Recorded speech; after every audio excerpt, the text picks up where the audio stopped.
Hello everyone, welcome to a new video on the channel. In today's video I will be continuing on from the last video, going through my complete Blu-ray collection, including my 4Ks in depth. So I am going to be going through the A's in this video, and I'm just going to be giving you my general thoughts on each film and reading the synopsis of the back of each film in case you don't know what the film is about. So I'll get straight into this because there's quite a lot to get through the A's.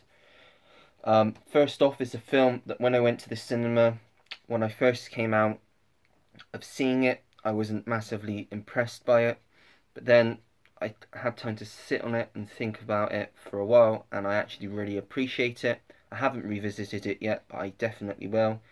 Stars Brad Pitt and is directed by James Gray, and that is Ad Astra with a lovely slipcover.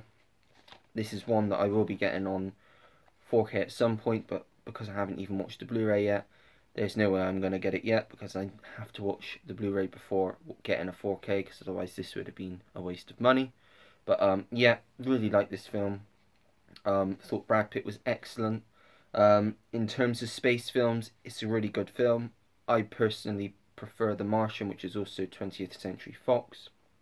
I believe, actually, James Gray wrote The Martian. No, it wasn't James Gray, it was Drew Goddard, wasn't it? No, I got that wrong. But anyway, I personally prefer The Martian, but we're not talking about The Martian yet. We're talking about Ad Astra, which is a brilliant film. I'll read you the synopsis. When a mysterious, life-threatening event strikes Earth, astronaut Roy McBride, played by Brad Pitt, goes on a dangerous mission across an unforgiving solar system to uncover the truth about his missing father, played by Tommy Lee Jones, and his doomed expedition that now, 30 years later, threatens the universe. That's Ad Astra.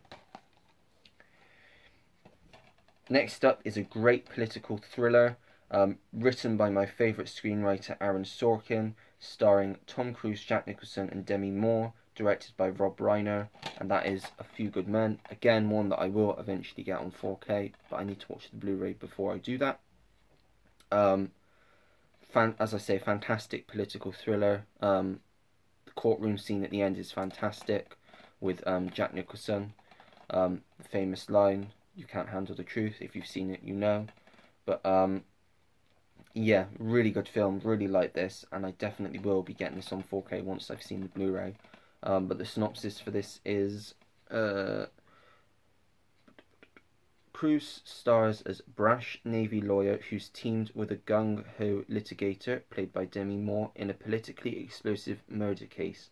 Charged with defending two Marines accused of killing a fellow soldier, they are confronted with complex issues of loyalty and honor, including its most sacred code and its most formidable warrior, played by Jack Nicholson. Superbly directed with a trio of powerhouse performance and an outstanding supporting cast, including Kevin Bacon, Kevin Pollak, and Kiefer Sutherland. That is A Few Good Men. Next up is one that I believe I got from Poundland. It was one of my first Blu-rays. I was originally going to get rid of this because I did watch it before I even got the Blu-ray. But I want to watch it again because I remember enjoying it for what it was, and it's not too long, so there's no harm in giving it another go, and I may keep it. I don't know, I haven't decided yet. This is based on a book and is technically a remake of two other films with that had Morgan Freeman in.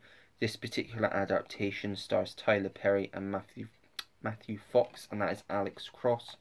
I haven't seen the original two films, and I've not really read any of James Patterson's book. I think I've read one James Patterson book. I've got loads, but nowadays I'm not a massive reader. I am hoping to get back into reading because I did really used to enjoy it when I had spare time. Yeah, this is obviously based on the novel. I remember really liking this. It's a really good thriller. I do think that Tyler Perry was slightly miscast, but I still think it was a really good film, and I think he did well in the role. But yeah, if you see it, I would recommend picking it up and giving it a go, because you never know, you may like it. I'll read you the synopsis. Tyler Perry takes over as Dr. Alex Cross, the homicide detective and psychologist, meets his match in a serial killer played by Matthew Fox. The two face off in a high-stakes game of cat and mouse, but when the mission gets personal, Cross is pushed to the edge of his moral and psychological limits in this taut and exciting action thriller. Not a great deal of action, and it is more of a thriller, but it's still a good film. Next up is another really good film that I went to the cinema to see. One that, again, I will probably get on 4K at some point. Produced by James Cameron and directed by Robert Rodriguez, with a lovely slip, and that is Alita Battle Angel. This was really surprising. I really enjoyed it. I hope we do get a sequel. I know that it's in development at the moment, I think, but a lot of films that are in development never usually, some don't happen, some do. So hopefully after all these Avatar sequels we may get an Alita 2. Maybe James Cameron direct it, maybe Robert Rodriguez will continue to direct the sequel, who knows. But yeah, I really enjoyed this. Thought it was really good story, and yeah, really good film. But the synopsis is: in this epic adventure of hope and empowerment, a cyborg Alita, played by Rosa Salazar, searches for clues from her past when she awakens in a future world she does not recognize. That is Alita Battle Angel, with a lovely slipcover. Next up is a film from my childhood. Again, I got this cheap. Don't really know whether to keep it or not.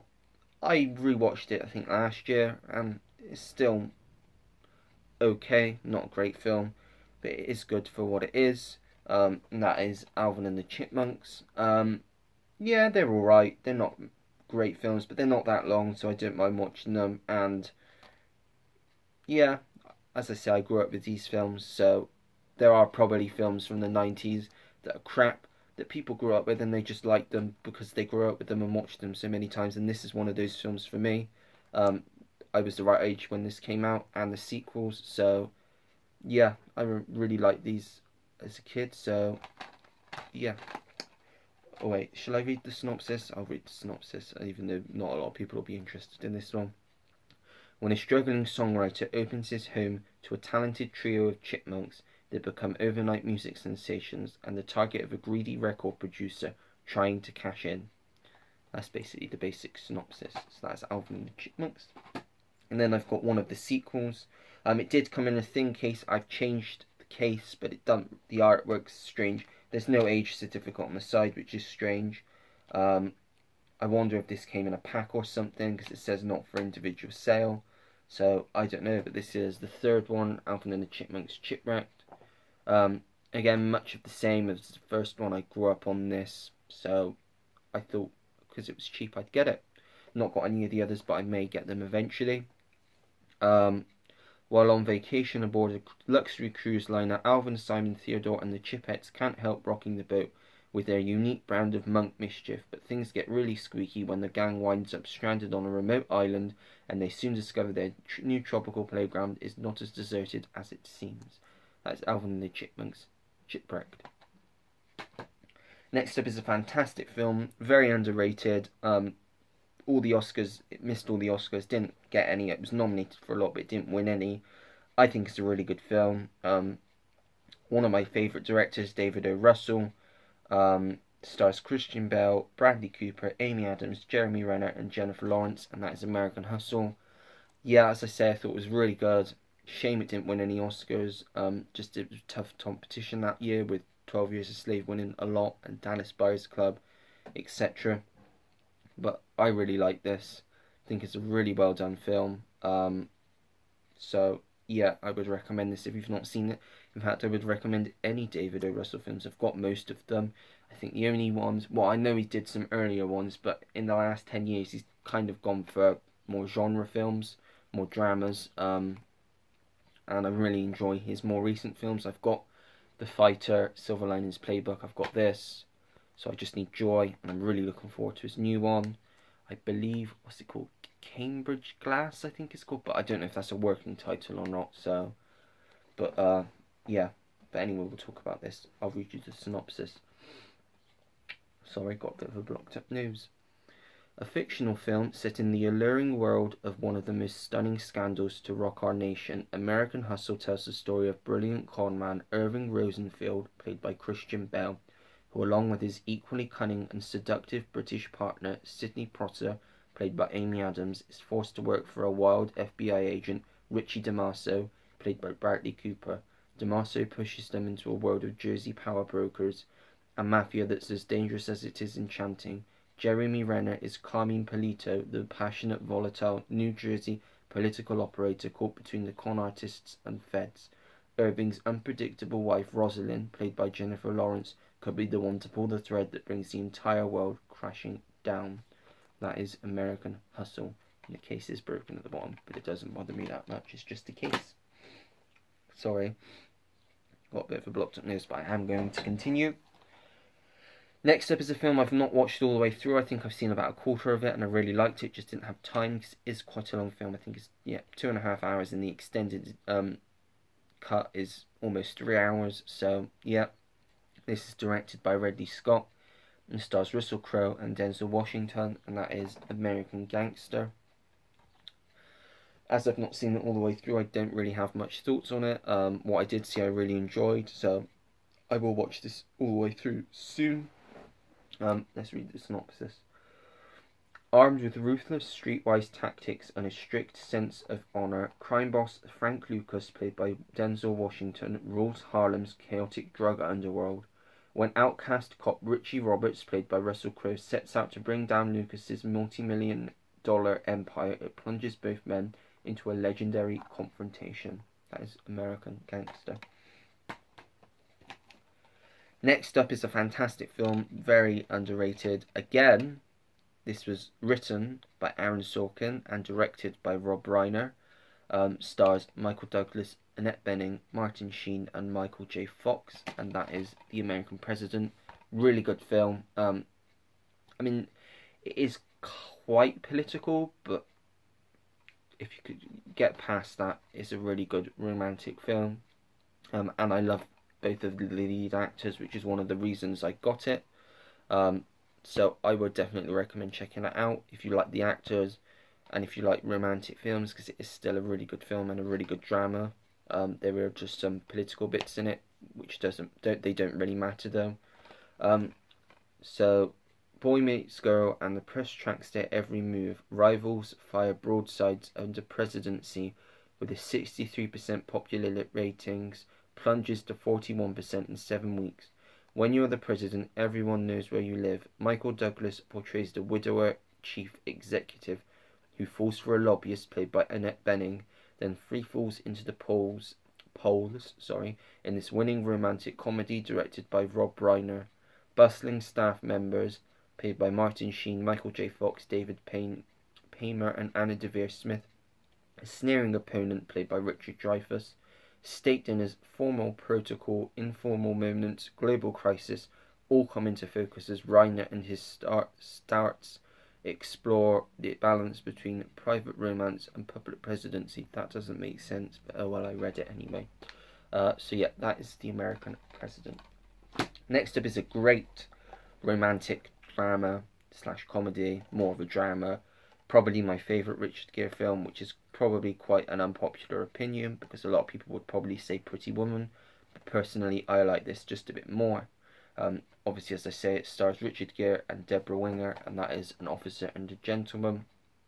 I just really like this. Really good story. I found it just slightly more interesting than Pretty Woman. Don't get me wrong, they're probably to me both 4.5, 5-star films from an enjoyment point of view, but I just slightly would put this one over Pretty Woman. Just a really good Navy / drama, well, not Navy / anything, it's just like a Navy romantic drama sort of thing. Loner Zach Mayo, played by Richard Gere, enters officers candidate school to become a Navy pilot, and in 13 torturous weeks he discovers what it means to be a man of honour. Louis Gossett Jr. won an Oscar for his portrayal of Foley, the drill instructor who teaches Zach that no one can make it alone. While Foley tries to warn the young officer about the local girls trying to land themselves pilot husbands, he finds himself caught by one, played by Deborah Winger. His fellow candidate and friend Sid, played by David Keith, struggles with a very different fate. Really good film, An Officer and a Gentleman. We're getting through them now. There's still quite a few, but we'll get through them as quick as we can.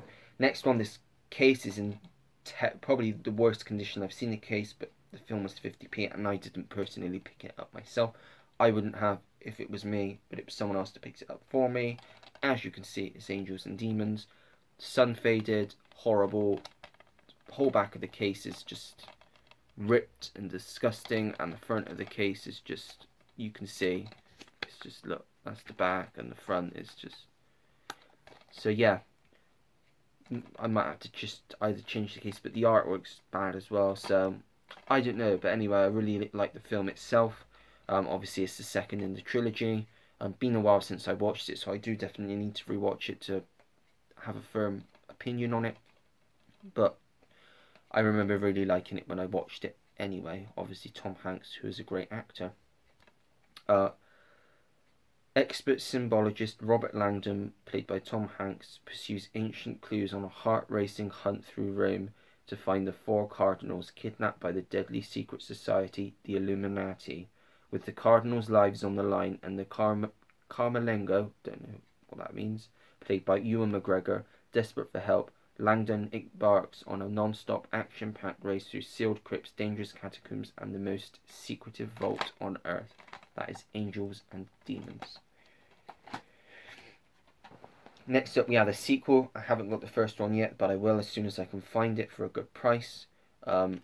Directed by Adam McKay and starring Will Ferrell, and that is Anchorman 2, The Legend Continues. This also includes the extended edition, or alternate version. Is it yeah, extended / alternate edition. So yeah, so I am looking forward to watching, well, I have seen it, but I want to watch the extended one because I have not seen that yet. Anchorman, the first one, I watched a very, very long time ago, and I remember really liking it, and I watched this the last time, probably when it came out, and had a really good time with it. Thought it was really funny, even though a lot of people don't think it is as good. I think it was really funny, personally. So yeah, another really good comedy, in my opinion. This disc sounds loose. No, it's just, it's got a tray. It sounded loose, but it's not. Sorry, now I can't close the case. The wait is over. Ron Burgundy is back and bigger and broader than before. After losing his job to his wife and co-anchor, Ron reassembles the news team and squares off against a new rival. Will the world's greatest anchorman be crushed beneath the weight of his own ego and his salon-quality hair? So that is Anchorman 2, The Legend Continues. Next up is a remake that I really like. Is it as good as the original? Maybe not, but it's a really good remake nonetheless.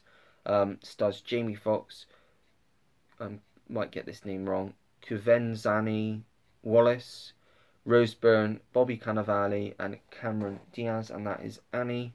As I say, I really like this. The original is one of my childhood favourites, but this was really good for what it was. I know a lot of people mean, oh, they're just changing, what's the word, when they, like, the opposite of whitewashing. I don't know if you still call it whitewashing. They're basically saying they did that for this, but it doesn't really matter. It's the same story, which is what Annie is, just isn't a redhead little girl. So yeah, but I still really like it. Still think it's a really good film.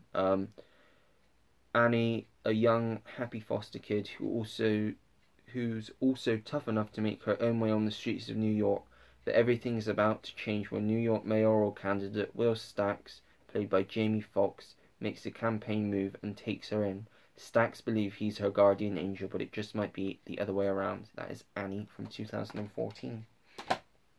Next up is a football film, which is okay. It's quite long. I didn't think it was fantastic. I do need to rewatch this.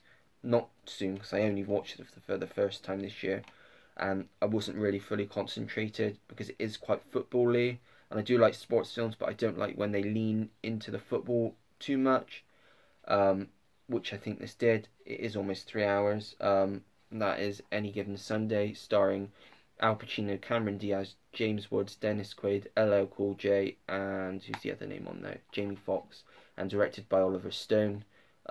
Yeah, it was a good film, like I say, but the sports kind of took me out of it a little bit because there was too much of it, and I'm not a massive fan of sports, but I thought the acting was fantastic.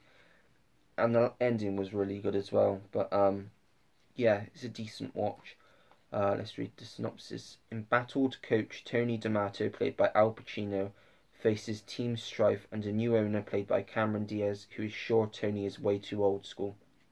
An injured quarterback played by Dennis Quaid, a flashy bull-headed backup QB played by Jamie Foxx, and a slithery team doctor played by James Wood.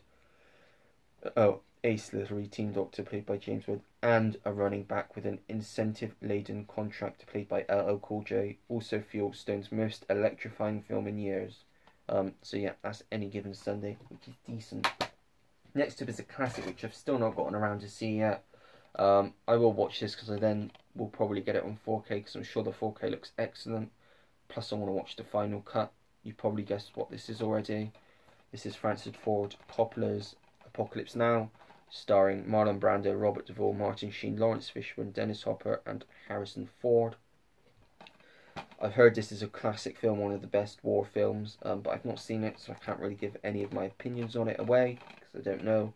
But I'll read the synopsis. The movie follows the epic, bloody and muddy trip of Captain Willard sailing up the Nung River beyond the Cambodian border in search of the mysterious Colonel Kurtz. Deemed insane and a danger to the war effort, Kurtz must be terminated with extreme prejudice, but the closer he gets to Kurtz, the closer he gets to his own heart of darkness in a crepuscular finale. And we've also got the Redux on this, which is 49 minutes of previously unseen material that Coppola reinstalled or whatever. So yeah, that is Apocalypse Now. Not many to get through now, 6 left, and then we're done.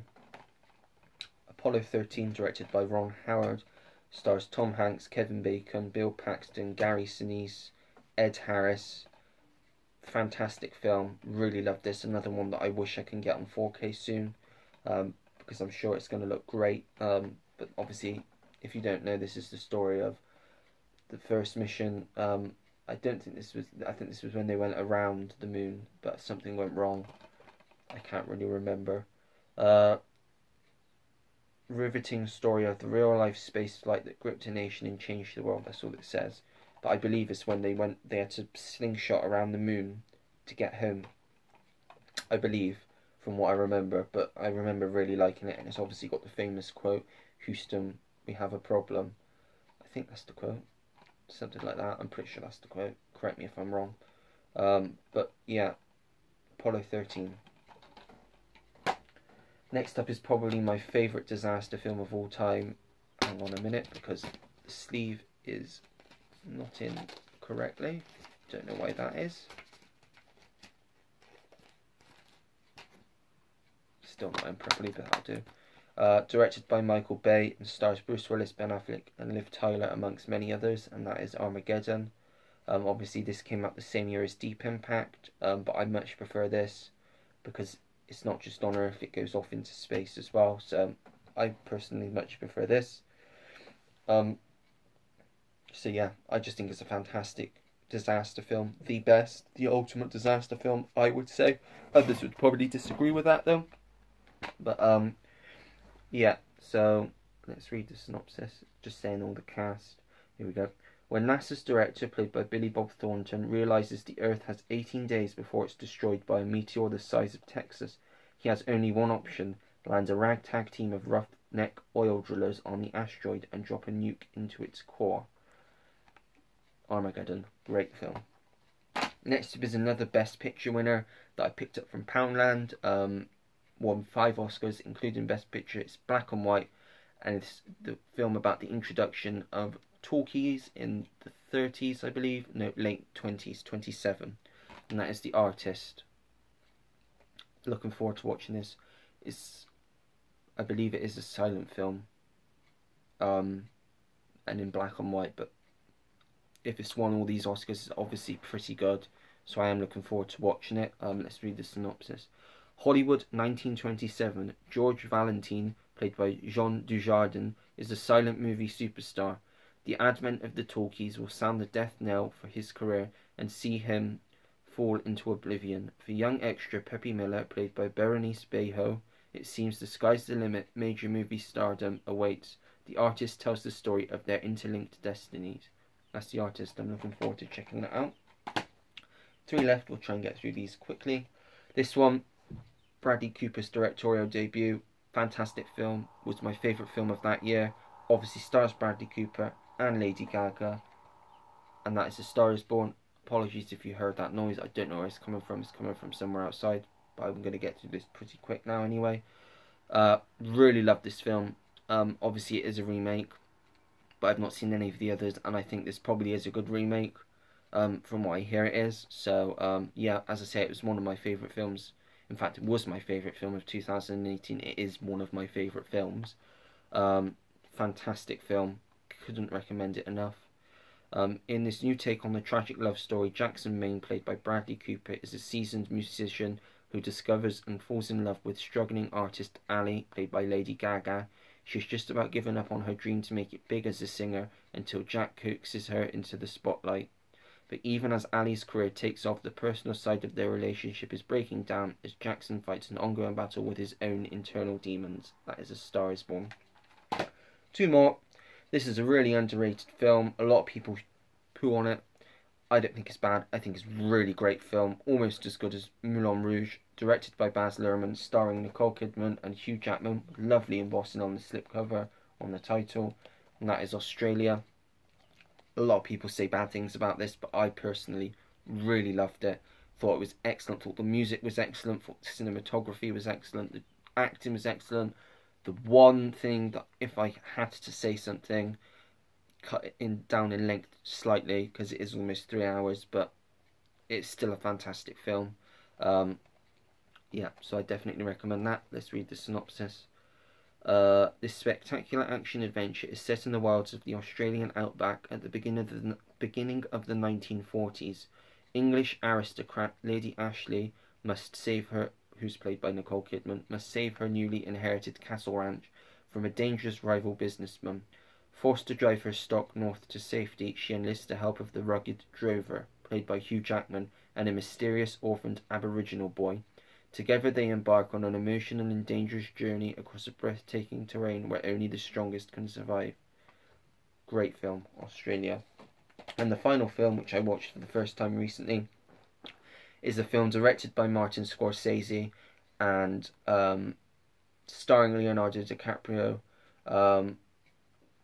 I think here it means 5 Academy Award winner. I guess it won 5 Academy Awards. It's not really worded well. Including Best Supporting Actress. I guess that's Cate Blanchett that won that. I'm guessing, I don't know. That is The Aviator. Obviously the story of Howard Hughes, who was the Aviator. Fantastic film. Thought this is one of DiCaprio's best performances. Really enjoyed it. Very underrated film, I think, and I would highly, highly recommend checking this out if you've got a spare 3 hours, because it is 3 hours. Leonardo DiCaprio, Cate Blanchett and Kate Beckinsale star in this true story of the legendary rebel billionaire Howard Hughes, played by DiCaprio, who grew famous for his Hollywood movies, aviation records and glamorous women. He held a bold vision of the future and lived his dreams believing nothing could stop him. Fantastic film. Highly recommend. That's The Aviator. And that is all of the A's. Sorry this almost went on half an hour. Feel free to skip through the video just to see my thoughts on specific films. Because it is rather long and I don't expect everyone to watch this all the way through. I should have B's up when I get back off of holiday. I will give a rundown of the videos I'm expecting to do. Hopefully there shall be a live stream either the end of this week or start of next week. I just need to confirm guests and when I can do it. Also, I should probably in the next week have a haul video from when I go to CX whilst I'm on holiday, plus charity shops. That should also be sometime next week. And then when I'm back, I will do my next part and take them probably another live stream, because I'm trying to do one once a week at the moment and get different people on. So yeah, that's it. So thank you for watching this video. If you liked the video, don't forget to give it a like. If you didn't like it, if you thought it was too long, which it probably was, feel free to dislike it and let me know in the comments. If you've seen any of those films or own any of them in your collection, let me know in the comments down below as well. I'll get back to everyone that takes the time to comment. Also, don't forget to subscribe if you want to see more videos like this, and turn the notification bell on so you know when I have a new video uploaded onto the channel. That is it. So until next time, take care everyone. Goodbye.